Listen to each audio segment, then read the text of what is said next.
Good morning. Welcome to this morning's webinar.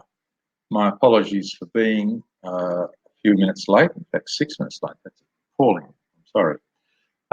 But we are ready to go now as the last people seem to be coming into the audience. As I say, thanks very much for joining us today. This will go for about 40 minutes. And today's topic is, as you already know, building a brand that increases productivity, sales and margins without advertising. So let's get started. My name's John Carlson. My background's in psychology, education and business. My focus these days is consumer behaviour management, behavioural economics, customer insights, that kind of thing. I'm a company director and a strategic advisor to a number of organisations, and I've worked in both the public and private sectors for more than 25 years. Enough about me. So the topic today is building a brand that increases productivity, sales and margins. The key thing there is without advertising, because there is a perception that building a brand is an advertising exercise. I hope by the end of today's session you'll come to agree with me that it has little, if anything, to do with advertising. Brand and branding are, as we all know, tools of marketing. They are things that marketers use to achieve their objectives. And marketing, this at least is my definition, is the management of human behaviour with the express purpose of achieving social and/or commercial outcomes. So marketing doesn't have to be for profit. It can be for a not-for-profit organisation. It can be for a charity. It can be for a local government. It can be for any government. It can be for a commercial organisation, because it can be designed to achieve either a social and/or a commercial outcome. But the critical issue here is that marketing is not advertising. Marketing is the management of human behaviour. It's getting people to behave the way you want them to, or more specifically, getting people to behave in a manner that is consistent with the achievement of your social and/or commercial objectives. And really, marketing is about four simple things. It's about getting somebody to do something for the first time, the last time, more often or less often. It's about getting someone to shop at Coles for the first time. It's about getting somebody to smoke for the last time. It's about getting someone to visit or to behave in a particular way in their community, not drug litter, more often. Or it's about getting people to drink less, to do something less often. And that's all marketing is. It's about managing the behaviour of a target audience, which of course requires defining your target audience, but defining that audience and then saying, how do we get them to do what we need them to do for the first time, the last time, more often or less often? It's all about behaviour management. Marketing is not necessarily about advertising, and it's not even necessarily about communication. It's about behaviour management, which might involve or require advertising or communication, but doesn't necessarily do so. It's the application of social psychology in a commercial environment. So brand is a tool for adding value and therefore driving sales, margins, productivity and performance. So brand is a marketing tool. It's one of the tools in the marketer's suite, and it's all about adding value to something. It's about taking something which is raw, a raw product, a raw person, a raw organisation, and adding value to that organisation, adding value to that person, adding value to that product in a way that increases sales, supports or drives margins up, increases productivity, and generally increases performance. Certainly, brand is a key to attracting the best staff. The best staff generally want to work for organisations that they think have values consistent with their own. They want to work for organisations that they believe have a similar vision to their own and similar values and a similar mission in life to their own. If you want to attract the best people, You have to have a brand the best people want to work with. Branding is every bit as important with regard to staff as it is with regard to customers. It helps you attract the best staff. It helps you retain those staff. Once staff feel like they're working for an organisation that has values similar to their own, that has a similar vision to their own, that likes to do business in a way that they feel comfortable with, they want to stay with that organisation. And finally, if they stay, they want to perform well. People who feel that they're making a contribution, that they're working for a brand that has similar values, similar aspirations, and a similar outlook to themselves, is a brand they're going to work harder for. There's been lots of psychological research to suggest that whilst money is important to staff, it is not the principal driver of their performance or their behaviour. The principal driver is the brand or the culture of the organisation, the thing they identify with and want to be a part of. Certainly they need the money. Certainly they may even at times want more money. But that's not the principal driver of their behaviour. The principal driver of their behaviour is the organisation's brand and culture. Or at least if you're employing the right people, the principal driver is the right brand and the right culture. And think about yourself. You want to work for an organisation that has values and an outlook and aspirations similar to your own. You'll stay with an organisation that's like that, and you'll work harder for an organisation that's like that. And that's central to building a great brand, and it's one of the benefits of building a great brand. On the other side of the ledger, great brands attract the best customers. Think of the Apples, think of the Googles. These are great brands, and they attract the best customers, and they attract them in the greatest volume. And it helps them retain those customers. Great brands build a relationship that leads to repeat business and referral. And great brands attract more value from customers. Customers are prepared to spend more with a great brand or a brand they relate to or engage with than they are with a brand they don't relate to. I often do speeches where I ask the question, who in the audience has an iPhone? And if it's a white collar audience, generally about 60% of the people put their hands up and say they've got an iPhone. And then you ask them, hands up if you can tell me the difference between the iPhone and the Samsung equivalent or some other Android equivalent. And no hands go up because they don't know the difference between the two. But they paid $200 more for the iPhone than they would have paid for one of the alternatives.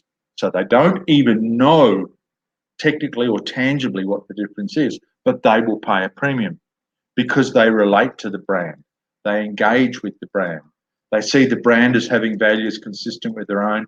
They see the brand as being quality, even though they don't know how to judge quality. So great brands attract the best people and the best customers. They help you retain the best people and the best customers, and they help you extract more value out of your staff, out of your people, and out of your customers. Most organisations should have one brand, and in reality, have two brands. In terms of having one brand, there's a lot of discussion about organisations having a customer brand and an employer brand. That's absolutely absurd. At that level, an organisation should only ever have one brand. The brand should be consistent right across the organisation and consistently communicated to staff and potential staff and customers and potential customers. But at another level, all brands, most organisations, have two brands. They have an actual brand and an optimal brand.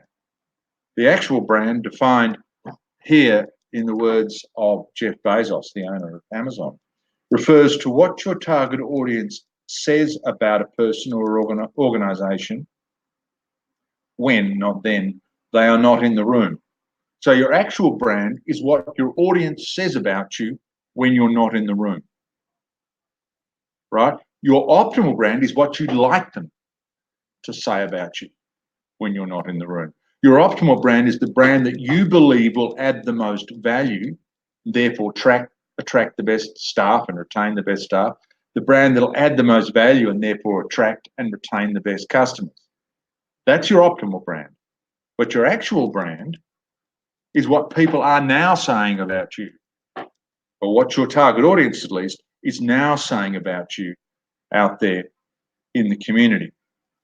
And whilst your optimal brand is important, your actual brand is what determines the success of your business.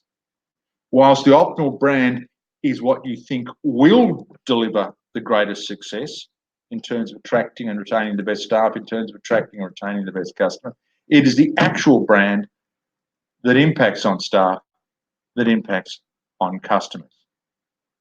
And most organisations I've worked with over the last 25 years, there is a big gap between the actual brand, that is what people really think about them, and the optimal brand, what they'd like people to think about them. Both of these brands are inevitably a synthesis in the consumer's mind, or the target audience mind, of a range of cognitive or objective factors and emotional or subjective factors. And let's look at some of those factors. This is the Simon Sinek model for a brand. It says that the data that the consumer takes in to form an image of your brand fall into three categories. It's why the organisation exists, its purpose, its reason for being. So people want to work for or want to buy from an organisation that exists for the right reasons, to change the world in the case of Apple, to build the best technology in the case of Samsung or whatever. But why does this organisation exist? How the person or organisation delivers. And I'm saying here all the way through person or organisation because, of course, brands work equally as well or as much for an individual as they do for an organisation. Every individual has a brand, whether they like it or not. They may not manage their brand, but they have a brand. And if we go back to my definition of a brand, the actual brand, and that is the perception that the target audience has about you, or what they say about you when you're not in the room. People say things about you when you're not in the room. They have a perception of you. They have a perception of every individual they've met. And what's worse, that perception is generally formed in about the first 30 seconds of meeting that person and changes very little after that. So an individual has a brand, and an organisation and its products have a brand. The Cynic says the first element of the brand, the first thing that impacts on the consumer's perception of your organisation, is why it exists. If it exists simply to make money, then they'll have a much lower view of it. They'll be much less inclined to deal with it than if its view is to make a difference and change the world, as is the case with Apple. The second thing that consumers take into account is how the organisation goes about it, its method for delivering its services, its brands, and its value. And the third thing it looks at is what the person or organisation is offering. In other words, what the products are, what the quality of those products are, what the features of those products are, and what value they deliver. So when somebody looks at your organisation, according to Cynic, and I don't think it's far off being right, they look at all the factors. They look at the physical presentation, they look at the behaviour of the staff, they look at the pricing, they look at the quality of the product, mostly unconsciously, and they take all of that information into their mind and they form this picture of why this organisation exists, how it delivers its outcomes, and what those outcomes are. And on that basis, it forms a perception of the organisation. And those things then go on to determine what those individuals say about the brand. A definition I find more useful because it's more practical, because people can act on it, can think it through more easily, is this one: that the issues that impact on someone's perception of a brand and the way you should define a brand to impact on that perception involves 6 factors. The first is the mission, why the person or organisation exists, and that's identical to what Simon Sinek talks about in his 3-part definition. So people look at or consider why this organisation, is it just here to make a buck, or is it here to provide a good experience, to make the world a better place, to provide a service to the community, to give back to the community, to provide a service to residents or constituents or whatever? Why does it exist?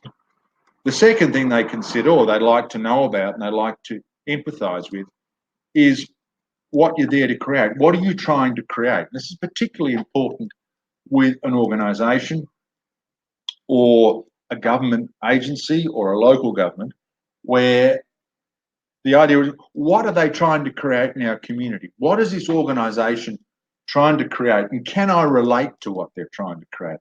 Are they trying to create a safe living environment that's got a variety of attractive features in it? And if that's the case, do I relate to these things? Do I engage with them? Do they mean something to me? Are they attractive to me? The third thing they look at is what you stand for. What are your values? And if you go to the websites of most large corporations, you'll see they list their values. And whilst I wouldn't advocate listing your values because I don't think it means very much, living values day by day is really important.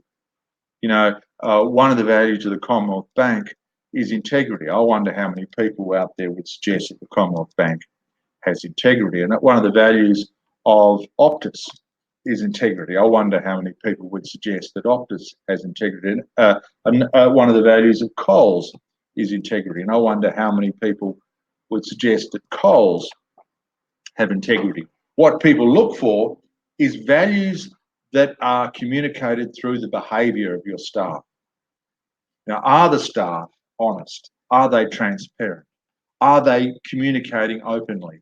Are they trying to hide things, or are they trying to put everything on the table? Do they believe in quality? Do they believe in service to the community? Do they believe in building a better community? What does the organisation believe in? The fourth component is personality. That's a simple one. It's what do they like to deal with? Are they conservative? Are they friendly? Are they outgoing? Are they inward looking? You know, what is the personality of this organisation? If we think again of an Apple, we see it the personality of a modern, young, dynamic, innovative organisation. Whereas we think of an organisation like Qantas, for example, we think of a safe, service-focused, friendly organisation. Quite different personalities. Both have their merits, but they are personalities that are different. Thirdly, the capabilities. What can this organisation deliver? In other words, why should I do business with them? What are they offering? And finally, what sets them apart from their competition? What makes them preferable to other brands, to other options? When I work with people to define a brand, they're the 6 issues I look at with them. I talk to them about, okay, why does your organisation exist? What are you trying to achieve? What do you stand for? What is the personality of the organisation? What are you good at? And what sets you apart? And then we use those factors to build a brand, and we use those factors to identify how the staff should behave, what messages we should communicate, and generally how we get across to the audience the perception we want. We define the optimal brand using those factors. The principal source of this data for most consumers is behaviour. So the way they judge your brand, the way they draw an opinion of your brand is not through your advertising, although that can have an initial effect. It's through the behaviour of the organisation and the people within the organisation. And let's discuss 2 examples or 2 case studies to exemplify it. This is an Apple store. And anybody who's been into an Apple store is familiar with the brand and familiar with the environment and familiar with how the staff behave and how they react and respond to you. It is very peculiarly Apple. You know, there are no cash registers. People hold a handheld device. That affects your perception of the brand. There's no counters. that affects your perception of the brand. The staff are dressed casually, that affects your perception of the brand. The staff are friendly and forthcoming, that affects your perception of the brand. The staff never ask for your business, an interesting quirk of Apple. They never say, do you want to buy this? They always explain the features and benefits and all those things, but let you decide whether you want to buy it and never try to talk you into buying something. All of those things reflect the behaviour of the people who build the store, the behaviour of the people that work in the store, and the behaviour of the people that deliver the services to you in the store. Your perception of Apple is very much determined by the behaviour within those stores. It's also determined by the behaviour of the staff who make the phone. They design a beautiful looking object, they make it well. All of that is about all about staff behaviour. It is the behaviour of the staff that develop the quality product you want to buy. It's because the staff are committed to that quality that you get the quality product. And it's about the quality of the website, which is tailored in a way that staff can interact with you. And again, that's about staff behaviour. Think about it. How much of Apple's advertising has actually impacted your perception of that brand? Initially, perhaps a little, but over time, not much at all. It is the product that impacts your perception of the brand. And that product is determined by the way the people in the shops behave, the way the people who make the products behave, the way the people respond to your emails on the website behave, the way they respond on chat rooms and social media to the comments you make and the like. It's all about their behaviour. Contrast that with Telstra.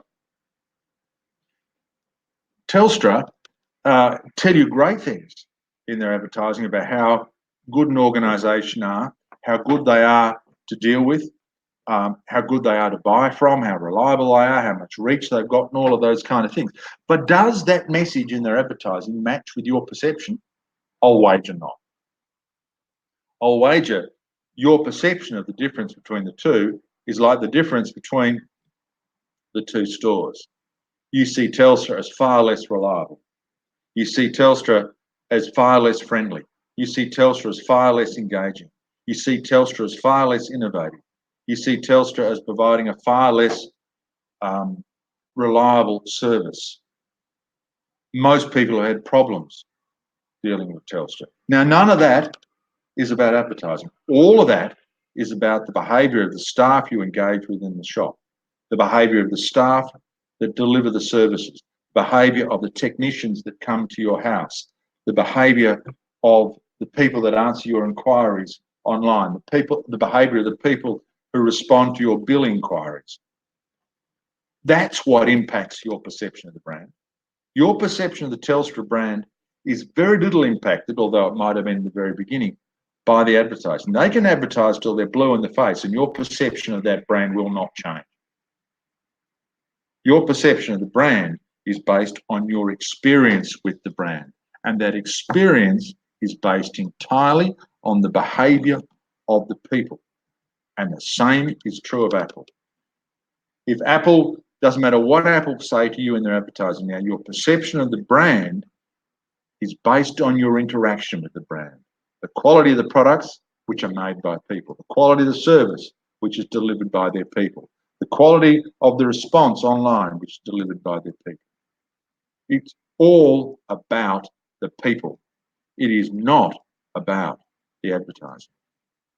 Okay, so branding, that's brand. That's what a brand is. So branding is the process of minimising the gap between the optimal brand, that is, the brand you think will make the audience behave in the way you want them to, and the actual brand, that is, the brand that exists out there right now. Now, for Apple, that gap is small. For Telstra, I would argue, that gap is huge. And no amount of advertising will bridge the gap between their actual brand, that is the way you perceive them, and the optimal brand, that is the way they want you to perceive them. Now, Apple probably doesn't have to do anything. The research would probably suggest that Apple's actual and optimal brand are very close. not identical, but very close.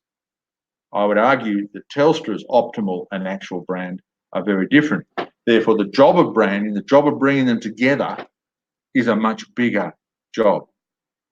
And in my experience in Australia, most organisations have a big gap between their actual brand, that is the brand that determines how people behave towards them, staff or customers, and their optimal brand, that is how the brand that they would like to impact on behaviour. And there are three stages to branding. The first is to define the brand. That is to define a brand using those factors I talked about earlier. Define a brand that meets or exceeds the expectations of your audiences. And your audiences, as I said before, are your staff and your customers, and indeed other stakeholders, financiers and government and whoever else.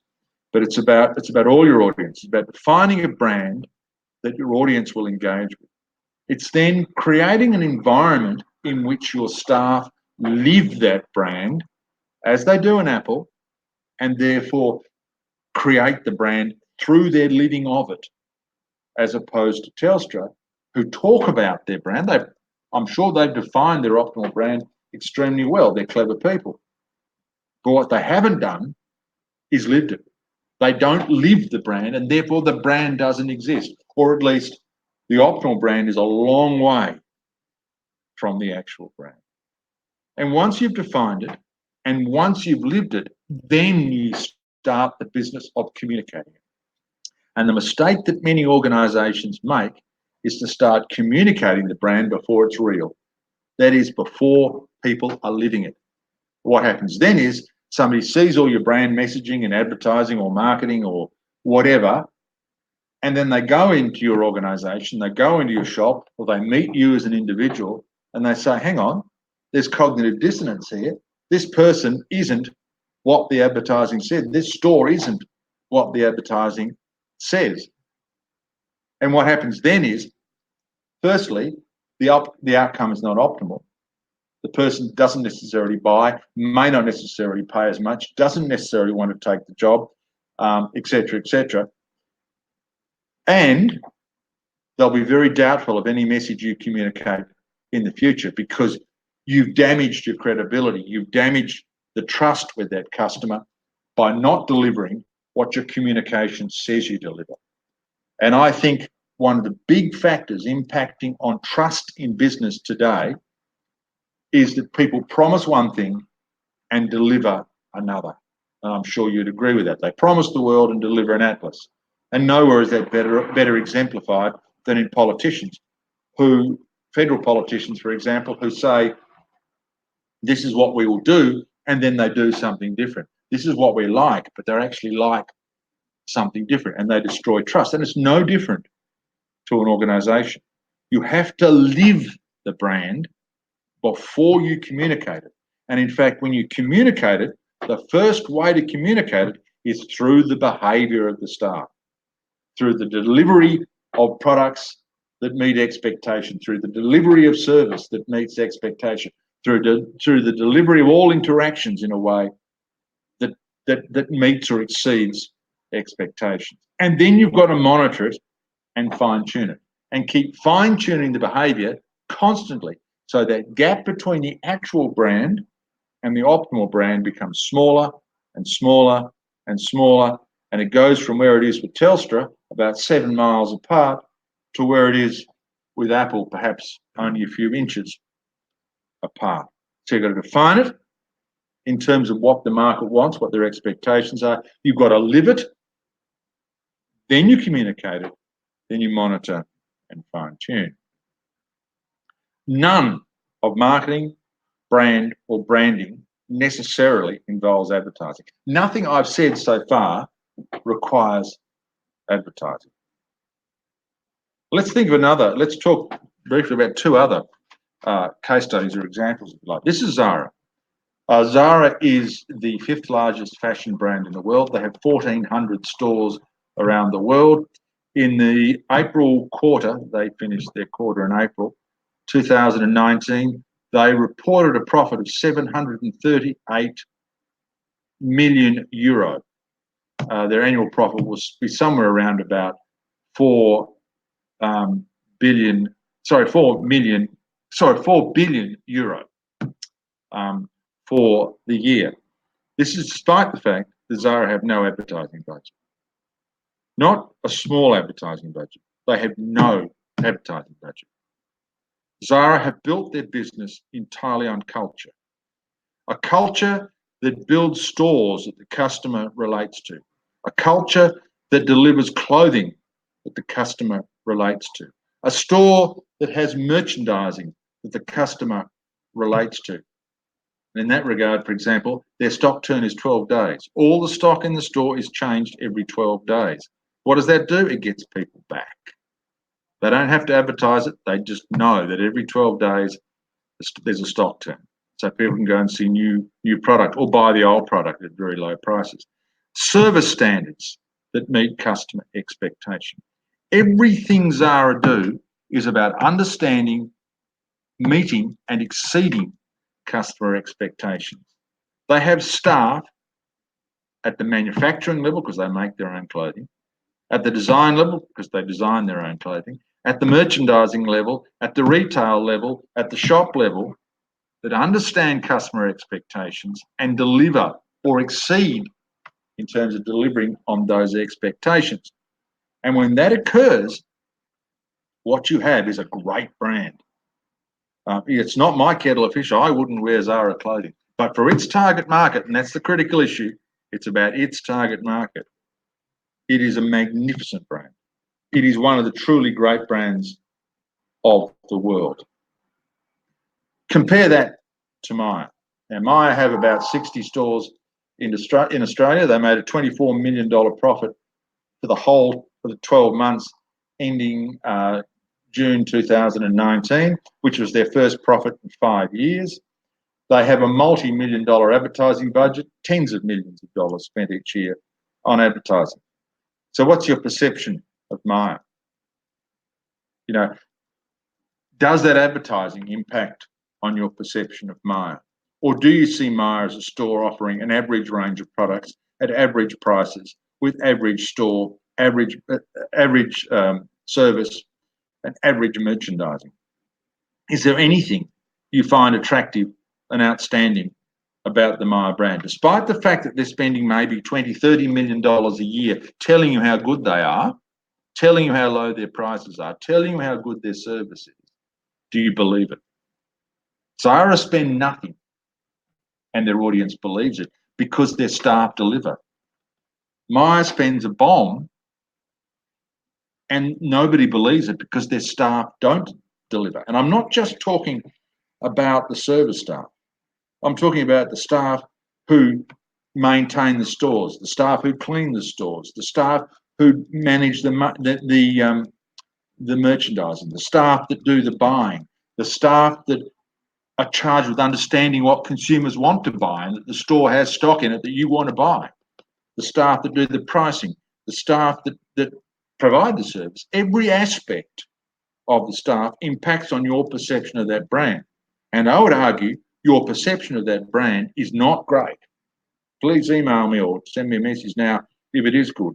But most people I come across don't think much of the Myer brand compared to the David Jones brand or in general. I mean, the David Jones brand in most research comes up as being a much better brand because of the behaviour of their people is significantly better. Their people are better trained, their people respond better, better incentivised, etc. And this is all about culture. This is all about the behaviour of the people. It is not about advertising. In fact, it's the opposite of that. Zara spend nothing, Myer spend a bomb. All of marketing, branding necessarily involves culture. So the point here is that they may involve advertising, but don't necessarily involve advertising. But they necessarily involve culture. Culture is central to building a great brand. You cannot build a great brand without a relevant and great culture. The key to effective marketing is maximising the lifetime value of each and every customer. So you don't want a customer to come in, spend 20 cents and go away. You don't want a customer to come in, say hello and never come back again. To stop that happening, you need to maximize conversion rates. So that is, as many customers who come through the door as possible actually buy your product. Secondly, you want to maximize the average sale. That is, how much people buy. Third, you want to maximize margins, how much they're prepared to pay. You want to maximize repeat business rates. That is, how frequently they will come back. And you want to maximize referral rates. That is, how often they will tell other people how good you are. None of these things are impacted by advertising. Advertising does not impact on conversion rates. Salesmen do, or salespeople do. Marketing does not impact on the average sale. The service standards do. Marketing does not impact on margins. The perception of quality does, and the service provided does. Marketing does not impact on repeat business. The customer experience does. Advertising does not impact on referral. The customer experience determines referral. All of these 5 factors, critical factors in terms of building a business, whether it's for profit or not for profit, all of these factors are impacted by culture. None of them are impacted by advertising. The only thing advertising impacts on is inquiry rates. And if you send your inquiry rates through the roof through a great advertising campaign, but don't convert, have a low average sale, have low margins, have low repeat purchase and low referrals, what do you got? A pretty lousy business that's not going to make much money and is going to spend a bomb on advertising doing it. What I'd suggest to you is that Zara has a very high conversion rate, has a very high average sale rate, has a very high margin, has a very high repeat purchase rate, has a very high referral rate, and Myer has a low rating on each of those factors. These are factors driven by culture, behaviour, not by advertising. Advertising simply gets them through the door or on the phone or on the net for the first time. Culture amounts to the beliefs and behaviours that determine how an organisation's employees and management interact and handle outside business transactions. It's how you deal with customers. It is a system of shared assumptions, values, beliefs that govern how people behave in an organisation and therefore how they interact with their customers. These shared values have a strong influence on people in organisations and dictate how they dress, act, perform in their jobs, and ultimately how they treat the customer. This definition's from Investopedia, and it's not much different to many other definitions that are out there. Culture is about the behaviour within the organisation and how that behaviour impacts on customers. This is Tony Shea. You may or may not know of Tony. Here's a bit about Tony. He became CEO of Zappos, the world's largest shoe store, in 1999 when its turnover was 1.2 million US. He sold Zappos to Amazon in 2009, 10 years later, for 1.6 billion US dollars. That's extraordinary, absolutely extraordinary by any measure. Zappos is the largest shoe store in the world. At one stage, I believe they were selling about 10,000 pairs of shoes in Australia. They're an online shoe store. They don't have any shop fronts at all anywhere in the world. And this is what Tony Shea, the guy that did this, had to say about culture. At Zappos, we really view culture as the number one priority. We decided that if we get the culture right, most of the stuff, like building a brand around delivering the very best customer service, will just take care of itself. He said that to the New York Times in 2010, and how right he was. What he's saying is, if you build the culture, the brand will follow, and the customers will then follow the brand. You tell people how good you are and don't deliver, you will fail, or at least you will spend a bomb succeeding. And how do they do it? Well, firstly, they work with the customer to identify the brand that they will engage with and respond to. So what are you looking for in a business of this type? And that they define the optimal brand around what the customer is looking for. And then they work with the staff to translate that brand into cultural attributes and behaviours. So, okay, if this is our brand, how should you, the doorman, how should you, the telephonist, how should you, the customer service provider, how should you, the mechanic, behave day to day in your job, whether or not you interact with customers? So taking that brand down to individual behaviours. And when I do this with organisations, I say to them, to each staff member, what are the 5 things this brand mean you should always do? And what are the 5 things this brand means you should never do? And then we build those 10 factors into their KPIs. These are the 5 things you will always do in an interaction with a client or in doing your job. These are the 5 things you will never do. And these are all attributes absolutely consistent with the brand definition. And then they employ staff who would engage with those attributes and are capable of living the brand. And this is a critical issue. Not all staff will engage with your brand, will relate to your brand, and will want to behave in a way that creates the culture that is consistent with your brand. So don't employ them. You only employ the people who suit the brand, the people who can deliver the brand, who can consistently behave in a way that is consistent with your brand. And then you ensure those people do behave in that way by training them, by giving them the skills, by motivating them through incentives, by giving them feedback on how it's impacting on customers and those kind of things. So first of all, you start with the customer to define the brand.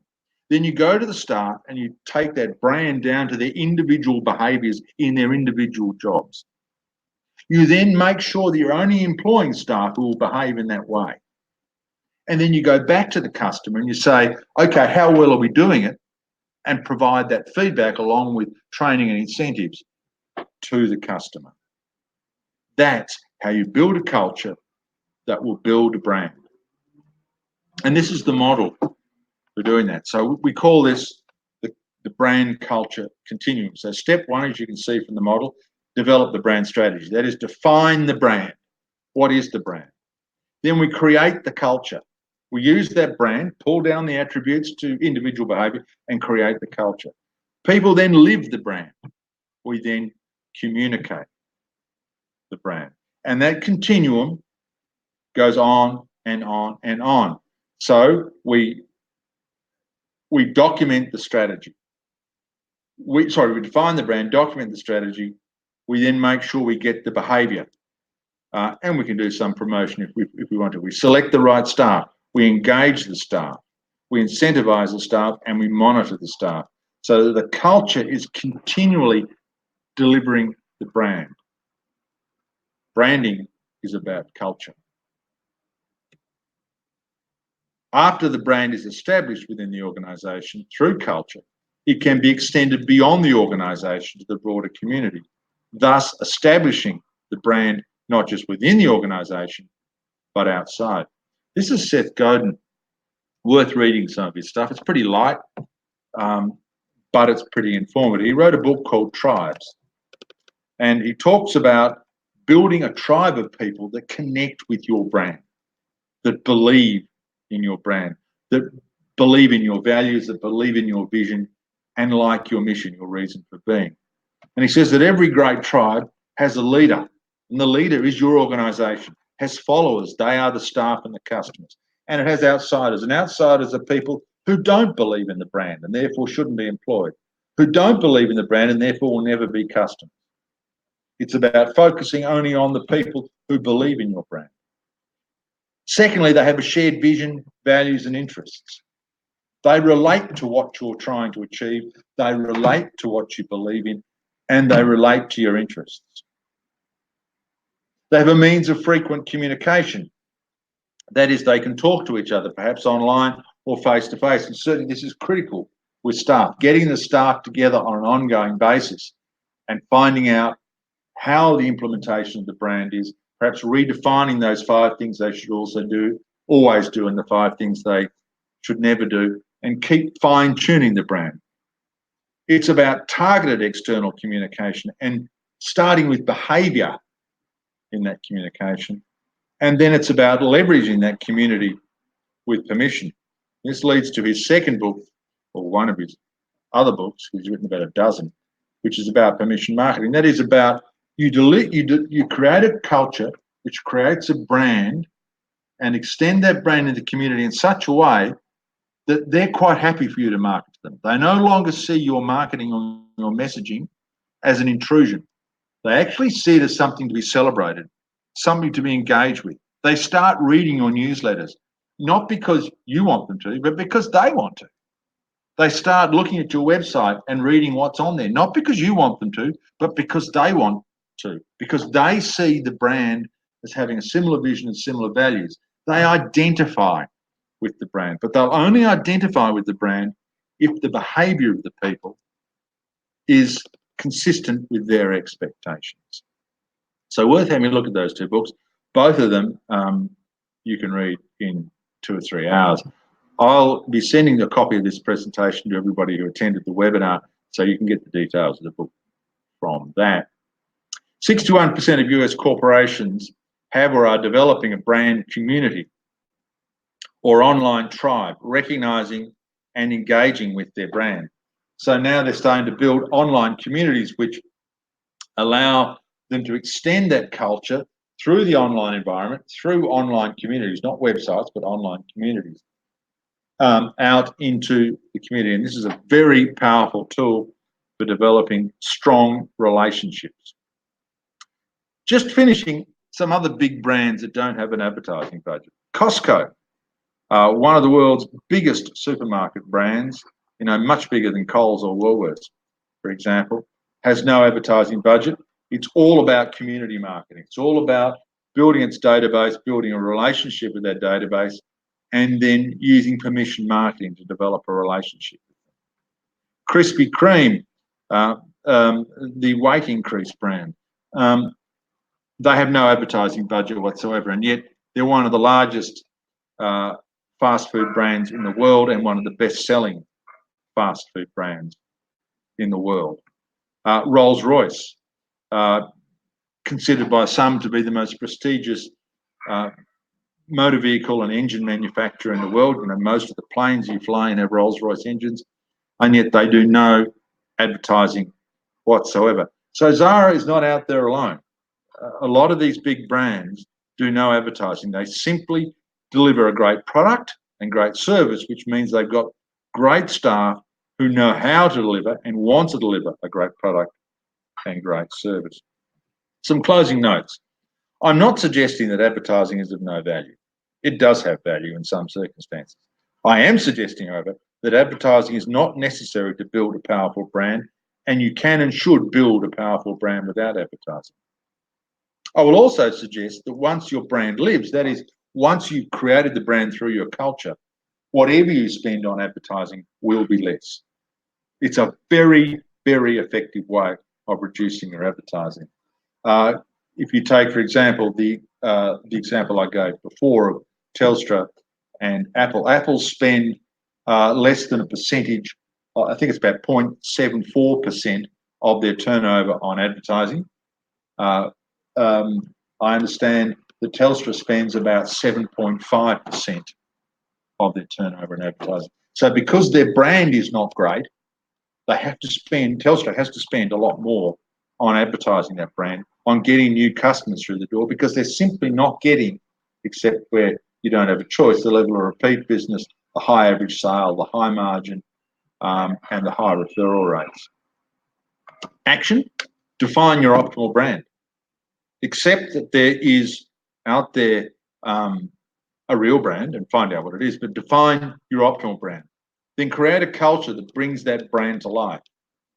Make the staff understand help the staff understand the attributes that go to make up that brand and bring it to life. Close the gap between the optimal and the actual. Focus on the lifetime value of a customer. Don't see a customer as an inquiry. See a customer as somebody that you can drive, that you need to focus on in terms of conversion rates, average sale, repeat business, referral, and margins. Maximize repeat business and referrals, that's the point again, and develop a brand community or a tribe. Extend your brand out into the community. I hope you got something out of that out of that webinar. Our next webinar is actually next Thursday. It's called Defending a Local Government from Unreasonable Community Attack. It seems that there is a lot of unreasonable community attack, and again, that's a no-cost webinar, so please make your booking if you want to attend that. If you want any more information on any of the issues raised during this webinar, please visit my website, which is www.djohncarlsonesq.com, and you'll find more information on these subjects. I'm always happy to talk to people about the content of these webinars or how it might relate to their organisation or them personally. So please feel free to email me or give me a call. My email address is john@linkintegrated.com and my phone number is 0402 273 350. And that's it. Thank you for attending today. Copies of the webinar will go out to everybody who attended. Thanks very much. Thanks for attending.